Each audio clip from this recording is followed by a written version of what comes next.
ସୁନାର ଜୋତା। ଏକଦା ଏକ ସମୃଦ୍ଧ ରାଜ୍ୟରେ ବିକ୍ରମ ନାମକ ଜଣେ ବହୁତ ଦୟାଳୁ କିନ୍ତୁ ଗରିବ କାଠକଟାଳି ରହୁଥିଲା।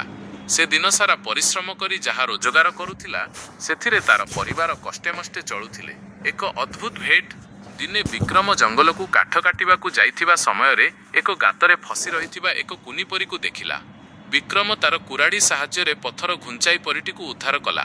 ପରୀଟି ଖୁସି ହୋଇ କହିଲା, ବିକ୍ରମ, ତୁମର ଏହି ନିସ୍ୱାର୍ଥପର ସାହାଯ୍ୟ ପାଇଁ ମୁଁ ତୁମକୁ ଏକ ଉପହାର ଦେବାକୁ ଚାହୁଁଛି। ପରୀଟି ମନ୍ତ୍ର ବଳରେ ଏକ ହଳ ଚକଚକ୍ କରୁଥିବା ସୁନାର ଜୋତା ପ୍ରକଟ କଲା। ପରୀ କହିଲା, ଏହି ଜୋତା ପିନ୍ଧିଲେ ତୁମେ ଯୁଆଡ଼େ ଚାହିଁବ ପବନ ପରି ବେଗରେ ଯାଇପାରିବ, କିନ୍ତୁ ମନେ ରଖ ଏହାକୁ କେବଳ ଭଲ କାମରେ ବ୍ୟବହାର କରିବ। ଲୋଭର ପରିଣାମ। ବିକ୍ରମ ସୁନା ଜୋତା ପାଇଁ ବହୁତ ଧନୀ ହୋଇଗଲା। ଲୋକମାନଙ୍କୁ ସାହାଯ୍ୟ କରିବା ବଦଳରେ ସେ ଜୋତା ବଳରେ ଦୂର ଦେଶରୁ ମୂଲ୍ୟବାନ ଜିନିଷ ଚୋରି କରି ଆଣିବାକୁ ଲାଗିଲା। ତାର ମନରେ ଅହଙ୍କାର ଓ ଲୋଭ ବଢ଼ିଗଲା। ସେ ଭୁଲିଗଲା ଯେପରି ତାକୁ କ'ଣ ସର୍ତ୍ତ ଦେଇଥିଲା। ଦିନେ ସେ ରାଜାଙ୍କ କୋଷାଗାରରୁ ରତ୍ନ ଚୋରି କରି ପଳାଇବାକୁ ଚେଷ୍ଟା କଲା। ସେ ଜୋତା ପିନ୍ଧି ଦୌଡ଼ିବାକୁ ଚେଷ୍ଟା କଲାବେଳେ ଦେଖିଲା ଯେ ତାର ପାଦ ଆଉ ଉଠୁନାହିଁ।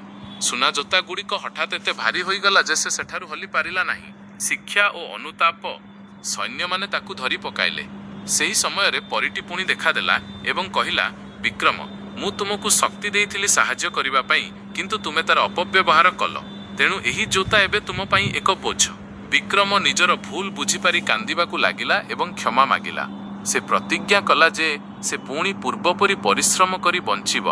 ପରୀଟି ଜୋତା ନେଇ ଅଦୃଶ୍ୟ ହୋଇଗଲା। ରାଜା ମଧ୍ୟ ତାର ଅନୁତାପ ଦେଖି ତାକୁ ମୁକ୍ତ କରିଦେଲେ। ନୀତିଶିକ୍ଷା। ସମ୍ପତ୍ତି କିମ୍ବା ଶକ୍ତି ଅପେକ୍ଷା ସାଧୁତା ଓ ପରିଶ୍ରମ ଅଧିକ ମୂଲ୍ୟବାନ। ଲୋଭ ମଣିଷକୁ ସବୁବେଳେ ବିପଦରେ ପକାଏ। ଆପଣଙ୍କୁ ଏହି ଗଳ୍ପଟି କିପରି ଲାଗିଲା?